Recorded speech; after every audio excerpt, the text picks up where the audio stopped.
Hey, everybody, welcome to Tim's Vinyl Confessions and welcome back to the Sammy Hagar deep dive. It's been a few weeks, but I think you're going to find it's worth the wait. We've got a historic happening here. We've got a historic co host, and not often do you see one of these guys in the wild by themselves. I have got Darin here from the Bogus Otis Show, 9 Degrees of Sammy Hagar. It is the most awesome Sammy Hagar podcast. He is one of the BROhosts. Unfortunately, the other BROhost, Brent, could not be here tonight, but he is here in spirit. And so Darin's on board. And this is going to be a lot of fun because we are going to be talking about an album that I already know we have very, very different opinions on.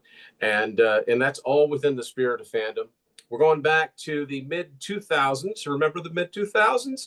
2006 to be exact, for Sammy's first post aborted Van Halen reunion album.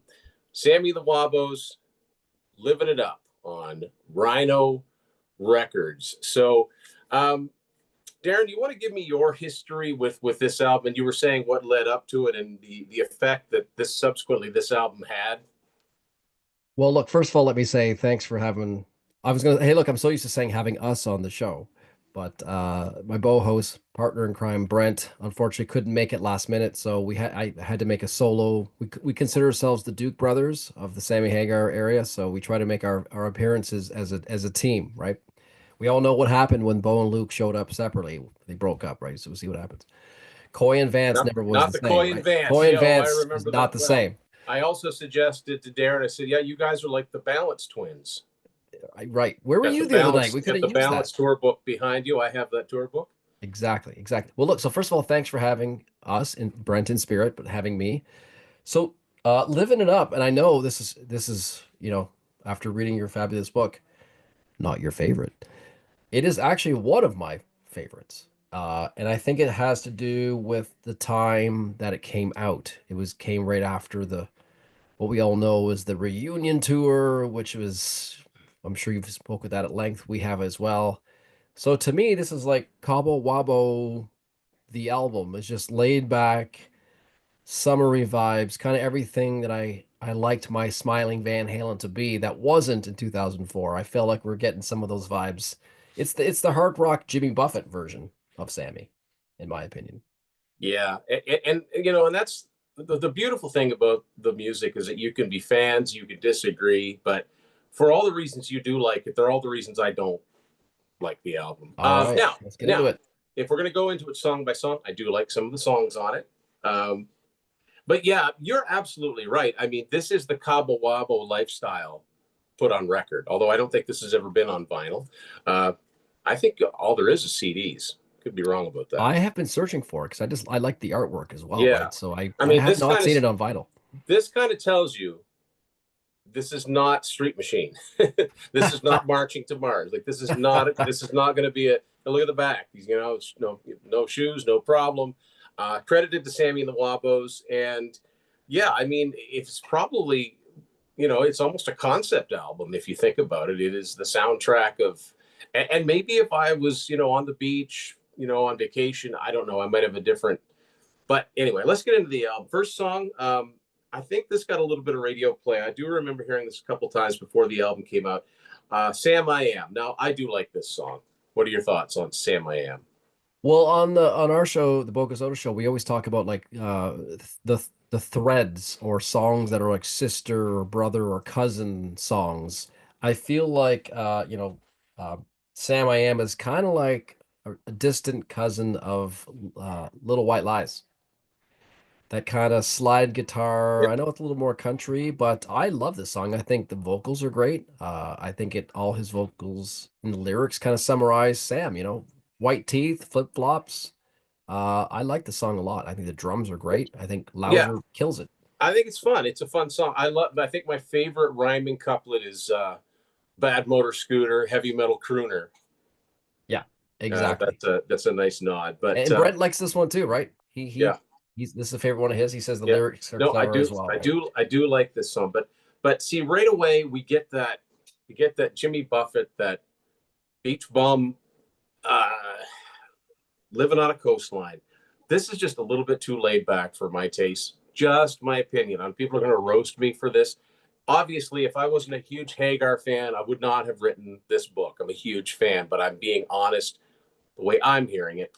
But your thoughts, and by extension, Brent's thoughts on Living on a Coastline. Well, you know what? Like, well, let me just say one thing, because maybe you just stumbled upon something. Maybe it's not Cabo Wabo the album. Maybe it's more, and maybe why you're not the biggest fan of it is that is it Flamingos Fly the album?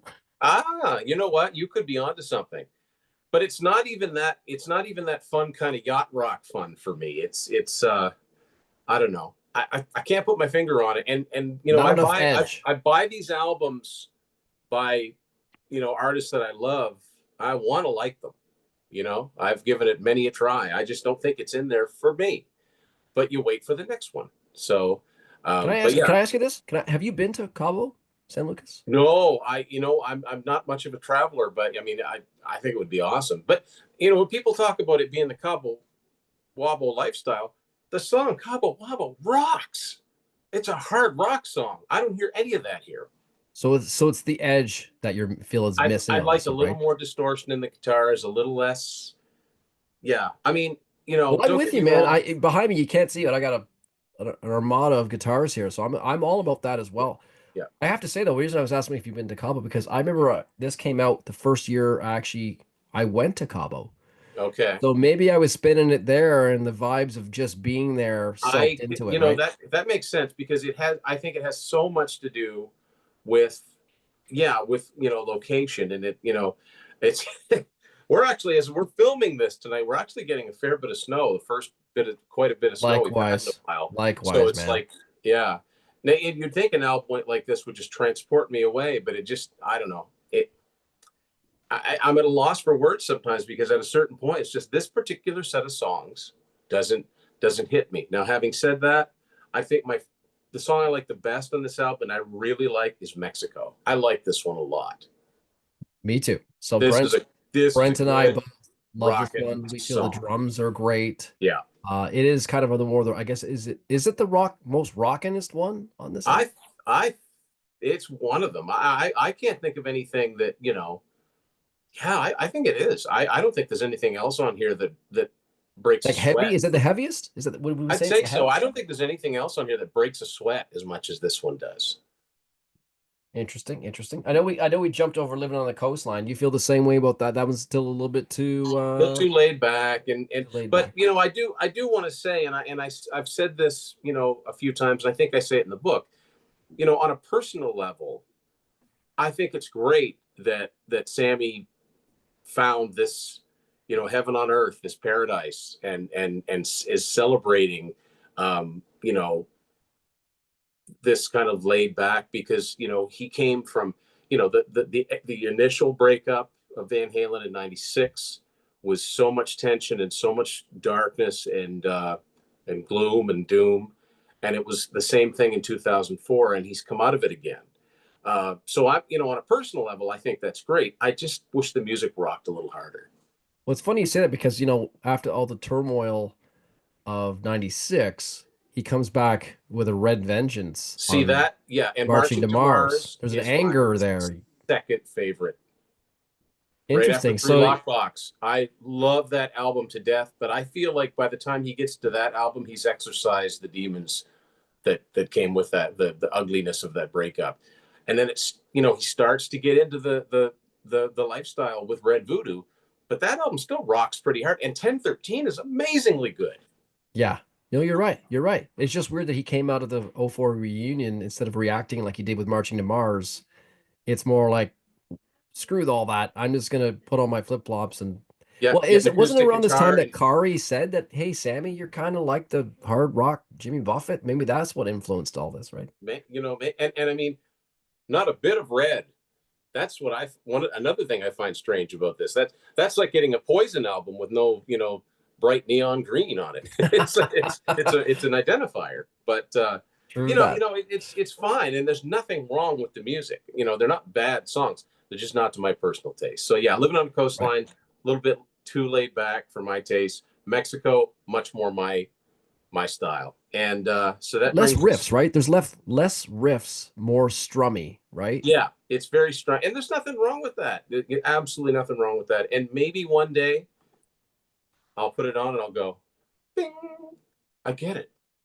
Hasn't happened yet, Well, but it could it's happen. funny how bands that we love and albums we go in and out of, right? There Yeah. are those albums. We could talk about Van Halen 3 on its own forever, where Yeah. sometimes I love it and sometimes I'm All out. honestly, I really like a good half of that album. Yeah. But so the next up on Living It Up is The Way We Live. And this, again, I think it's an odd drum beat. I find it, yeah, not one of my favorites, but go I'm ahead. gonna go with that's not one of my favorites either. Yeah. If there's any skippers that I skip on it, this might be. I have a couple that are I consider skippers on this album, but that's one of them, Yeah. right? It I don't just, yeah, not like it's, it. I like it less than others. yeah. So after that is the cover of what was a fairly recent song at this stage in the game. Sadly, now now the late feels weird to see the late Toby Keith, but Sammy covers his big hit "I Love This Bar." And again, I'm not a country guy. Sammy's very sincere about it, but it just I don't know. It feels kind of on the nose. It almost feels like isn't that too new to cover? But I mean, obviously, he loved the song. I think he did a wonderful tribute to Toby Yeah, at the Country I Music agree. Awards. I will say I that, agree. but this is definitely not my style. And I would agree with this one too. I was gonna say of the ones that I skipped, this might be one of them. I like my Sammy rockin' as well, right? And this one I think is just one step too far into the country zone for me. I also, I know we're gonna talk about Sammy Hagar and Friends maybe at some point, but I like my Sammy solo. Like Yeah, not duos. I like yeah. Sammy singing But songs that's solo. another thing that I talk about in the Red on Black book. I consider them all Sammy Hagar albums because we talked about before we started filming. We talked about Cosmic Universal Fashion. That's essentially the same lineup that's on here, and yet it's credited to Sammy Hagar, Yeah, which tells me it really makes no difference. He's the driving force, right? yeah, So I didn't gather them all into because sometimes it's the Wabos and sometimes it's the Wabaritas. yeah, And it's the kind of thing that if you're looking for something on Discogs, you're like, why don't they have this album listed? Oh, right, because it's under, this other band name, but it's all the same to me. Circle, yeah, same thing. yeah. Gotcha. Chicken Foot, no, Chicken Foot's its own thing.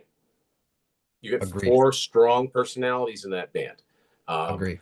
so, so after that, Agree. we've got One Sip, and this is another really, really laid back, But I will say this about this song: it's evocative. Yeah, You can I like this picture, one a lot. you This one can I do like. picture yourself on the beach, having a sip. That Yeah. it's pretty laid back. This one's in Next heavy up, rot that song's in heavy rotation in my house, around May, June in Canada. okay. I mean, I get it. I get it. Next up is a song that I just don't like in any. I remember the first time I heard this when I was a kid. I'm like, what is this? This is just annoying. It's a Bob Dylan cover, "Rainy Day Women," 12:35. In other words, it's the "Everybody Must Get Stoned" song, and it's just to me, this is just a sloppy run through of a sloppy song, and it takes up space where there could have been, another kind of Mexico type of song. I I think it's a throwaway. 100% agree, and that's of all the skippers. I don't know if I'll confess, I don't know if I've actually listened to that song all the way through. Yeah. I mean, I'm not saying he couldn't cover a Bob Dylan song and make it work, but that's again, it's too on the nose. It's too well known. Yeah, I Like agree. I mean, the only thing he could have done that would have been more obvious is cover "Knocking on Heaven's Door," which True. might have I actually just feel been also I feel it really doesn't rock. no, It's not at too all. folky. And I know, we'll get into his recent stuff in Crazy Times. There's some folkish stuff. But Yeah, this one, yeah, it just doesn't hit me. Doesn't hit yeah. me. Next up is an interesting one because it's the second time it's appeared on one of his own albums. It first appeared on "Not for Sale," and he decided to revisit it here, "Halfway to Memphis." Now, if anybody saw my review of "Not for Sale," I'm not the biggest fan of that album either for different reasons, but I don't I can understand thinking that, yeah, you know what, let's give it another crack at that song. I don't know why he picked this song, but maybe you've got a different opinion. I don't mind this one. I like it. It's got a pretty cool chorus. It's an uplifting vibe. I like it. I think it fits well on this album, right? Have you got a favorite version of it? Like, which version do you prefer? Probably this one. It This probably, one. this one probably sounds more like how it was written. Yeah, I feel like on Not for Sale, maybe it's not the it's too heavy of a mix. The mix maybe isn't right for it. I feel like this is the right mix for that song Yeah. in my mind. So the next one we have is Sailing.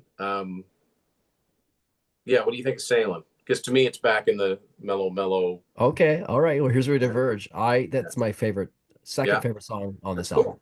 right? I think his vocals are great, and I think it evokes in my mind maybe better than Cabo Wabo. Wow.